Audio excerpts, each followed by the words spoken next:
Dopo aver ascoltato dal crocifisso di San Damiano l'invito a riparare la sua casa in rovina, Francesco volle offrire, così dice il biografo, denaro a un sacerdote perché provvedesse una lampada e l'olio e la sacra immagine non rimanesse priva neppure per un istante dell'onore di un lume.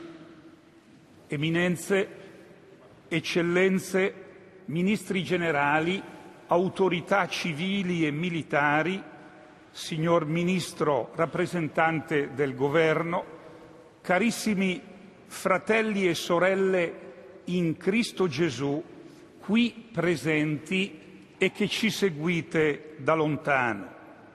Noi oggi facciamo eco al delicato gesto di amore e di gratitudine di Francesco e abbiamo acceso la lampada dei comuni italiani perché vogliamo guardare a Francesco così come lo definisce Dante, come nostro padre e maestro. Da tutto il Veneto siamo convenuti in questa splendida basilica con i nostri vescovi, con le nostre autorità, basilica animata dal penetrante racconto della vita di Francesco ad opera di Giotto. E ci siamo uniti al popolo di Assisi e ai molti pellegrini. L'accensione della lampada e l'insieme dei gesti che dal vespero di ieri sera la stanno accompagnando sono un fatto corale, religioso e civile. Che scopo ha? Quello di porre con forza un segno di solidità nel travaglio provocato dalle rapide trasformazioni in atto anche nella nostra Italia.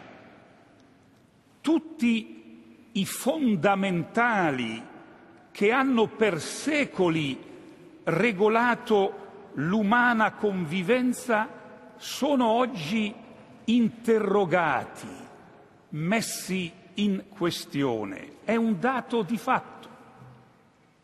Penso al significato del vero, del buono, del bello, al senso della vita e della morte, del matrimonio, della famiglia, della procreazione e dell'educazione dei figli, dell'identità religiosa e culturale di una nazione. Penso al rapporto con l'ambiente, alla costruzione di un solido e durevole equilibrio tra pace, sviluppo e giustizia. Eppure, noi lo sentiamo, la nostra è un'epoca piena di fascino e di avventura e soprattutto è l'epoca in cui Dio, che è Padre, ci chiama a vivere. Ma a vivere come? In che modo? Ce lo dice appunto Francesco, che ancora oggi, dopo 8 secoli, esercita una straordinaria attrattiva in tutto il mondo. Cosa ci richiama? Sei tu, Signore, l'unico mio bene, abbiamo cantato. Questa, Francesco, la radice di tutto. La sua quotidiana esistenza, istante dopo istante, fu la risposta carica di amore al bene unico che è Dio.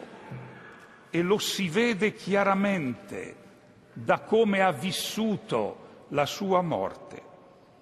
Ha detto Papa Benedetto l'anno scorso qui ad Assisi: a cerchi concentrici, l'amore di Francesco per Gesù si dilata non solo sulla Chiesa, ma su tutta